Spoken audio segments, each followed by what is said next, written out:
Pero, nakakahiya sa'yo, Jamaica. Ang mabuti pa siguro ay umuwi ka na. Iwan mo na ako dito. Kaya ko naman na sarili ko. Pagtataboy niya sa dalaga.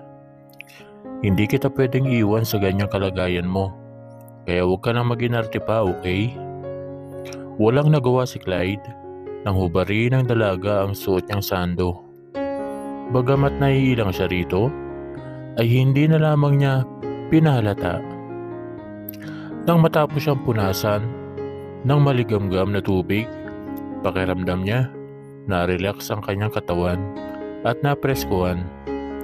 Kinumutan siya nito bago iwan sa kwarto. Hindi na malaya na binata na nakatulog na pala siya. Nagising si Clyde sa mabangong amoy ng pagkain. Dahan-dahan niyang iminulat ang mga mata.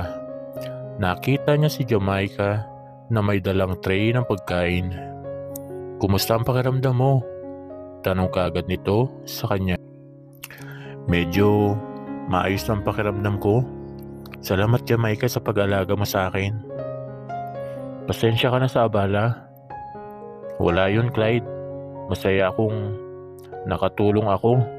Siya nga pala, nagluto ako ng sopas. Bumangon ka muna para makakain ka." "Nagutom nga ako bigla nang maamoy ko ang niluto mong sopas. Mukhang masarap kasi." "Siya nga pala, pagkatapos kong kumain, pwede ka nang umuwi, baka hinahanap ka na sa inyo." "Okay lang, Clyde. Dito na muna ako hanggang sa bumuti ang pakiramdam mo." Napangiti si Clyde sa tinura ng babae. Kahit hindi sila okay, ay nagawa pa rin itong alagaan at bantayan siyang magdamag. Halos mauubos ni Clyde ang isang mangkok na sopas. Paano ba naman? Sobrang sarap nito. "Salamat sa masarap na sopas. Sana kahit wala akong sakit ay ipagluto mo pa rin ako." Biro ng binata kay Jamaica. "Oo naman, basta ikaw." Nang matapos kumain si Clyde, ay kaagad na niligpit ni Jamaica ang pinagkainan at dinala sa lababo para hugasan. Pagbalik ng dalaga sa kwarto, ay kamuntik pa itong mapatili nang makita ang hubad na binata, as in wala itong ni isa mang saplot sa katawan. Hindi alam ni Jamaica ang gagawin kung lalabas ba siya ng kwarto ni Clyde o tatakpan ng mga mata. Samantala, natataranta namang dinampot ng binata ang towel sa ibabaw ng kama at mabilis na binalot ang hubad ng katawan. "Sorry, akala ko kasi ay umalis ka na, kaya hindi ko na nilak ang pintuan." Pagingi niya ng paumanhin sa dalaga. "Okay lang, kasalanan ko naman. Hindi ako kumatok basta na lang akong pumasok." "Hindi ka pa ba uuwi, di ba? May pasok ka mamayang alas 9? "Oo na, Clyde. Kaya nga pumasok ako dito para magpaalam sa'yo na uuwi na ako. May sopas pang natira sa kaldero. Kainin mo yun mamayang lunch, ha?" "Sige, Jamaica. Salamat sa pag-alaga mo sa akin, ha. Pasensya ka na ulit sa istorbo." "Okay lang, Clyde. Paano, alis na ako." Paalam ng dalaga sa kanya. Nang makalabas si Jamaica sa kwarto, ng binata ay saka lamang ito nakahinga ng maluwag. Hindi makapaniwala ang dalagang makakita siya ng lalaking nakahubad at hindi lang yun dahil pati ang tinatago nito ay nakita din niya. "My God, kaaga-aga nagkasala kaagad ako sa inyo, Panginoon. Sorry po, promise. Hindi ko naman tiningnan, nahagip lang ng kaunti." Napangiti si Clyde nang maalala ang reaksyon ni Jamaica na makita siyang hubad. Wala sa sariling pumasok ng banyo ang binata para maligo. Ngunit mukha pa rin ni Jamaica ang kanyang naiisip. Kinahapunan nagulat pa si Jamaica nang makita si Clyde sa labas ng eskwelahang pinapasukan. "Anong ginagawa mo dito? Baka mabinat ka." Kaagad niyang tanong sa binata nang makalapit sa kinaroroonan nito. Magaling na ako. Ang galing kaya ng nurse ko at ang sarap pang magluto. Lihim namang napangiti ang dalaga sa narinig galing kay Clyde. Mabuti naman kung ganun, pero dapat ay nagpapahinga ka pa rin. Mahirap na, baka bumalik ang lagnat mo. Okay lang bumalik. Ang lagnat ko, nandiyan ka naman, di ba? Para alagaan ako. Kamuntik pang mapatili si Jamaica nang hawakan ni Clyde ang isa niyang kamay at dalhin sa tapat ng dibdib nito. Mahal kita, Jamaica. Sana hayaan mo akong mahalin kita. Sunod-sunod na bumuntong hininga ang dalaga bago sinagot ang tanong ni Clyde. Aaminin ko sa'yo, Clyde. Masyado akong nabilisan sa pamamaraan mo, pero gusto kong magpakatotoo sa'yo, Clyde. Oo, Clyde. Mahal din kita. Unang pagkikita pa lang natin ay minahal na agad kita. Kahit na hindi maganda ang unang tingin ko sa'yo. At dahil mahal kita, kaya nakahanda akong sumugal sa'yo. Bahala na kung ano ang kainat na nito. Basta ang mahalaga, nagmamahalan tayong dalawa. Sagot niya sa binata. Sa labis na tuwa ay niyakap na lamang siya ni Clyde ng ubod ng higpit. Ilang minuto rin silang nagyakapan. Salamat, Jamaica. Pangako hindi kita sasaktan. Walang minuto na hindi ipaparamdam sa iyo kung gaano kita kamahal. Gagawin ko ang lahat upang maging karapat-dapat sa pagmamahal mo. I love you, Jamaica. Kinantalan siya ng halik sa noo ni Clyde na labis na nagpakilig sa kanya. Simula nang maging sila, ay walang araw na hindi siya hinahatid sundo ni Clyde, at kapag araw naman ng weekend, ay tinutulungan siya nito sa pagtuturo sa mga batang hindi makapag-aral dahil kapos sa pera. Mapagmahal, maasikaso, at sweet na boyfriend sa kanya si Clyde. Walang araw na hindi siya nito sinusurpresa, na labis namang nagpapakilig sa kanya. Nang sumapit ang kanilang 3-monthsary, ay kaagad itong nag-propose sa kanya. Walang sinayang na sandali si Jamaica. Tinanggap niya ang proposal nito. Makalipas lamang ang 2 buwan, ay ikinasal sila sa West. Bagamat hindi sang-ayon ang mga magulang nila dahil masyado mabilis ang kanilang desisyon sa pagpapakasal, sa huli ay napapayag din niya ang mga ito.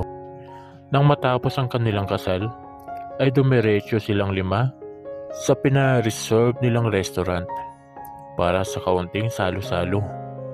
Hindi maipaliwanag ni Jamaica ang sayang nadarama dahil sa wakas, ganap na silang mag-asawa ni Clyde at gagawin niya ang lahat upang maging mabuting may bahay kay Clyde. Napagkasunduan nilang mag-asawa na sa apartment ni Clyde sila titira. Nahihiya kasi ang lalaki sa kanyang mga magulang.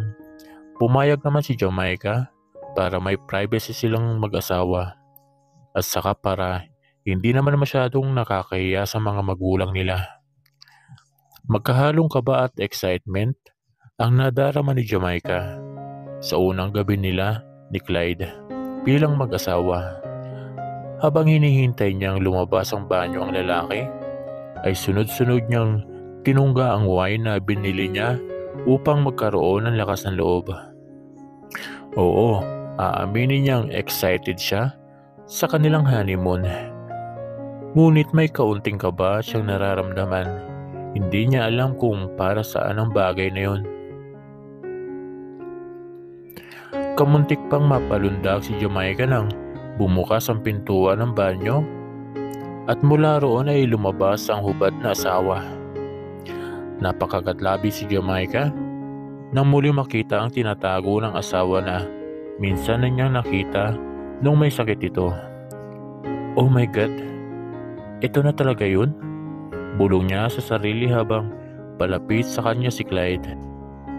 Hey, mukhang malalim ata ang iniisip ng misis ko ah. Napaigtat pa si Jamaica nang magsalita sa kanyang likuran ang asawa. Ha? May sinasabi ka ba? Nautal niyang tanong sa asawang abot tainga ang ngiti sa kanya. Ang sabi ko, ready ka na ba sa honeymoon natin? Napaawang ang kanyang mga labi ngunit walang salitang gustong lumabas roon. Oo naman, ready na ako. Pagsisinungaling niya kay Clyde, kahit na ang totoo ay 50-50 ang kanyang nararamdaman. Mahal niya si Clyde. Kaya niya ito pinakasalan ngunit may kaba siyang nararamdaman na hindi niya maipaliwanag kung ano yun. Kamuntik pang mapasigaw si Jamaica nang maramdamang niyakap siya ng asawa habang nag-uumpisang maglumikot ang isa nitong palad sa kanyang katawan. Relax, Jamaica. Ako ang bahala sa iyo. Bulong sa kanya ni Clyde. Naramdaman siguro ni Clyde ang reaksyon ng kanyang katawan. Pinilit niyang kalmahin ang sarili at magpatianod sa ginagawa ng asawa. Makalipas ang ilang sandali ay namalayan na lamang niyang nahubad na pala ni Clyde ang suot niyang ternong pajama. Mabilis niyang tinakpan ang hubad na katawan, ngunit maagap na inalis ni Clyde ang mga kamay niyang nakatakip sa sariling katawan. Hindi mo kailangan mahiya sa akin. Mag-asawa na tayo ngayon, Jamaica. Pwede na nating gawin ang mga bagay na gusto nating gawin. Relax ka lang, ako ang bahala sa iyo. Gagawin ko ang lahat para mag-enjoy tayong dalawa sa honeymoon natin. Bulong ni Clyde kay Jamaica. Sorry Clyde kung ganito ang inaakto ko. Kahit ako, hindi ko rin alam kung bakit ako nagkakaganito. Gusto kitang pasayain sa unang gabi natin bilang mag-asawa. Alam ko naman yun. Ganito na lang para mawala ang kaba ko. Mas maganda siguro kung uminom muna tayo kahit kaunti lang, pamparelax. Napangiti naman si Jamaica sa sinabi ng lalaki. Actually, umiinom na ako kanina habang nasa banyo ka pero parang wala namang nangyari. Okay, sige. Ganito na lang. Relax lang ako. Ako ang bahala sa iyo. Kayahin mo na lang kung ano ang gagawin ko, okay? Tumango siya sa asawa bilang sagot. Maingat siya nitong binuhat at inihiga sa kama. Pagkatapos ay pinatay nito ang ilaw. Tanging liwanag na nagmumula sa buwan ang nagsisilbing ilaw sa kanilang kwarto. Sapat upang maaninag nila ang isa't isa. Sinimulan siyang halikan sa mga labi ni Clyde. Ginaya niya ang paraan ng paghalik nito hanggang sa mukha niya at makipagsabayan dito. Hindi nagtagal ay naramdaman niyang bumaba ang halik nito na nagdulot ng kakaibang pakiramdam sa kanya. Ang kaninang kabang nararamdaman ay napalitan ng iba yung kaligayahan na hatid sa kanya ni Clyde. Hindi nagtagal ay nagtagumpay na napag-isa ni Clyde ang kanilang mga katawan. Magdamag nilang dinamnam ang mainit na sandali hanggang sa makatulog silang dalawa sa sobrang kapaguran. Tanghali na magising si Jamaica. Kaagad niyang kinapas sa kanyang tabi ang asawa ngunit wala ito sa higaan. Tumayo si Jamaica at hinanap si Clyde. Ngunit wala ito. Kinuha niya ang cellphone at tinawagan ang numero ni Clyde. Ngunit hindi makontak ang lalaki. Habang hinihintay ni Jamaica ang pagbalik ng asawa, ay naglinis muna siya ng buong bahay. Pagkatapos ay nagluto siya ng pananghalian.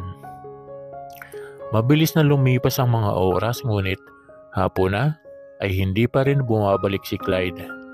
Kinakabahang tinawagan niya ang numero nito pero katulad kanina ay hindi pa rin ito makontak. Nasaan ka na ba Clyde? Hapon na bakit hindi ka pa rin bumabalik? Kausap ni Jamaica sa sarili habang hindi mapakali sa kinatatayuan. Hanggang sa sumapit ang gabi pero Walang Clyde na umuwi na labis niyang kinabahala. Ngunit umaasa si Jamaica na babalik si Clyde pero hanggang sa nag-umaga, walang Clyde na dumating. Maaga pa lamang ay nagtungo si Jamaica sa impila ng pulis para i-report ang pagkawala ni Clyde na kaagad namang inaksyonan ng mga kapulisan. Tama na Jamaica, huwag ka nang umiyak. Ilang araw ka nang iyak ng iyak, nag-aalala na kami sa iyo. Nag-aalalang sabi sa kanya ni Lynn. Di mo ako maiintindihan, Lynn. Dahil hindi naman nawawala ang asawa mo. Ilang araw na ang nakalipas, Lynn. Pero hanggang ngayon ay hindi pa rin bumabalik si Clyde. Ayaw kong isipin na may nangyaring masama sa kanya dahil hindi ko yung matatanggap. Umiiyak niyang sagot sa kaibigan. Naintindihan ko ang nararamdaman mo, Jamaica. Pero isipin mo rin ang sarili mo. Hindi ka pwedeng magkasakit.